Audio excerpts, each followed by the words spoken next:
Welcome back to The Breakdown with me, NLW. It's a daily podcast on macro, Bitcoin, and the big picture power shifts remaking our world. What's going on, guys? It is Wednesday, October 9th, and today we are revealing the true identity of Satoshi Nakamoto. Maybe. Before we get into that, however, if you are enjoying The Breakdown, please go subscribe to it, give it a rating, give it a review, or if you want to dive deeper into the conversation, come join us on the Breakers Discord. You can find a link in the show notes or go to bit.ly/breakdownpod. All right, friends, today we are kicking off with a spoiler alert. Last night, HBO aired their Satoshi documentary, which was advertised as revealing the Bitcoin founder's true identity. Now, if you want to watch the show with no spoilers, skip ahead. But heading into last night, there was rampant speculation on what would be revealed. Peter Hoback, the show's director, said he would be presenting a novel theory that presumably ruled out the usual suspects like Adam Back and Paul LaRue. Late last week, there were discussions the documentary would present the case that deceased hacker Len Sassaman is Satoshi. Many people thought that was the leading candidate, but his widow nixed that idea in comments to DL News yesterday. With the leading candidate taken off the board, prediction markets focused on smart contract pioneer Nick Szabo as the best possibility. Still, generally markets had no idea, with the other/multiple category taking the majority of the bets. It turns out, drumroll please, that the show's director believes that Peter Todd is Satoshi. Todd was a prominent Bitcoin Core contributor dating back to 2010. At the time of Bitcoin's creation, Todd was in his early 20s and had just finished college. In the documentary, Hoback confronted Todd with his theory that the real reason for using the Satoshi identity was, quote, so that people could take Bitcoin seriously, so they could believe it was created by a famous cryptographer and not some kid still in school. Hoback then launched into a convoluted theory about a stray post on the Bitcoin Talk forum discussing a feature called Replace by Fee. He also leaned on a 2010 chat log message from Todd where he claimed to be, quote, the world's leading expert on how to sacrifice your Bitcoins. I've done one such sacrifice and I did it by hand. Hoback claimed this was an admission from Todd that he had destroyed the private keys to the Satoshi wallets. And pretty much that's the whole case. Now, during the confrontation scene, Todd responded, this is going to be very funny when you put this into the documentary and a bunch of Bitcoiners watch it. Well, a bunch of Bitcoiners have now watched it and think it's pretty ludicrous. Ki-Young Ju, the CEO of CryptoQuant, tweeted, the HBO documentary is disgusting. It's baffling they reached this conclusion when all the Bitcoin experts disagree. It's like making a flat Earth documentary without reviewing from scientists and promoting it as unveiling Earth secrets.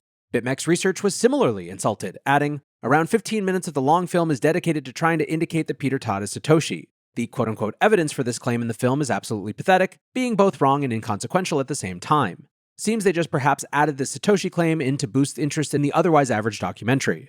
Evan S6 commented, Homie went as far as to make a whole documentary, got it on HBO, only to name Peter Todd as Satoshi? Beanie tweeted, I like Peter Todd. I wish he was Satoshi, but this is just sloppy journalism. Now, as the day has gone on, there have been a few folks who are willing to at least consider the idea. Journalist Isabella Kaminska writes, if you're waking up to news that HBO supposedly embarrassed itself by suggesting Peter Todd is Satoshi, here are a few things to bear in mind about immediate claims that it can't be Todd.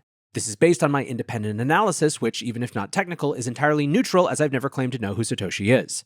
1. The vast majority of people laughing at the doc spent most of the week convinced Len Sassaman would be named Satoshi because they didn't have the basic arithmetic skills to figure out the percentage probabilities on Polymarket didn't add up to 100 unless another category was also a major frontrunner.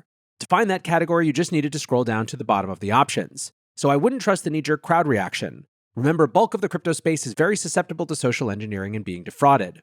2. The fact that Todd would have been a kid when he started writing to the cypherpunks, 15 by his own admission, is another factor being used against the claim. But Vitalik too was a kid when he came up with Ethereum. Savants are like that.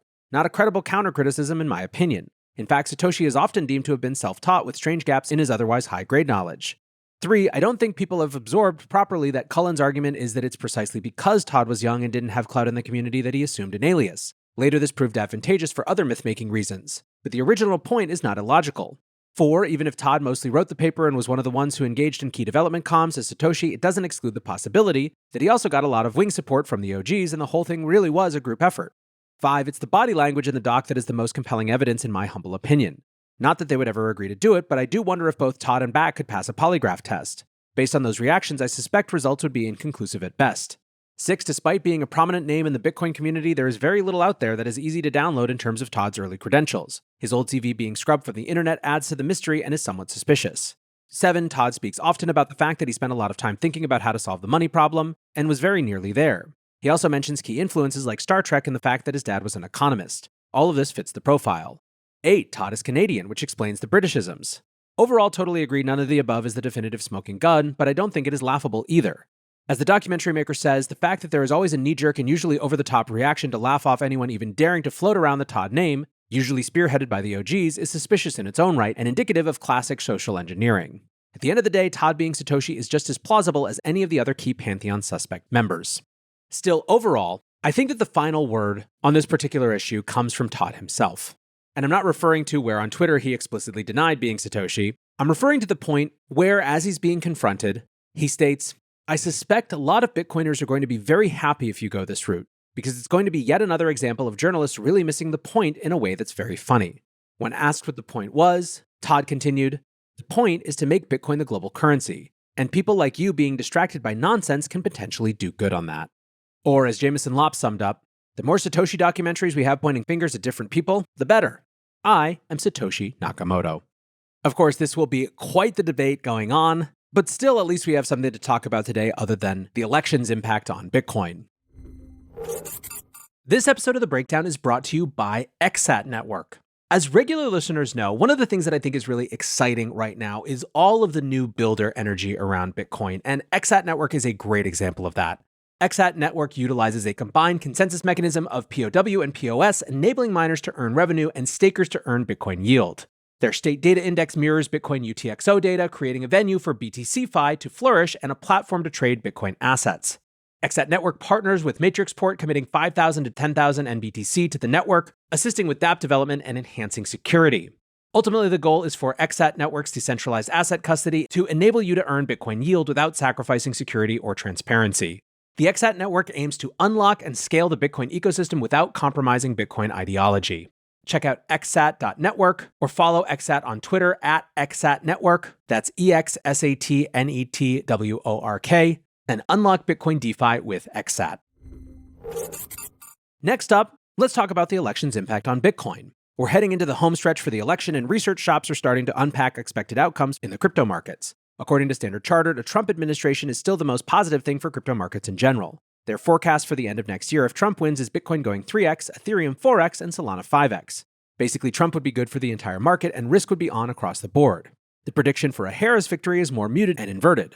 Standard Chartered expects Bitcoin would outperform Ethereum, which in turn would outperform Solana. By no means are they predicting a bearish outcome, however, attaching a $7,000 price target to Ethereum and a $200,000 price target to Bitcoin by the end of next year. You'll note that the Bitcoin price target is the same under either president, suggesting that macro forces will have a larger impact than regulatory policy. Chao Wang from Alliance DAO summed it up like this: "Dispassionate view on how the outcome of the election affects crypto over the next 4 years. When it comes to Bitcoin, probably very little difference between the two candidates. Base case is both will continue to print insane amounts of money. I could even make the case that Trump is less bullish than Harris if he and Elon pursue austerity, or if he raises tariffs, which are inflationary. For alts, they're primarily driven by money printing and innovation. Not much difference on the money printing front, as I said earlier, but one of the two is meaningfully more pro-crypto innovation than the other two. Occam's razor is alts fly higher under Trump.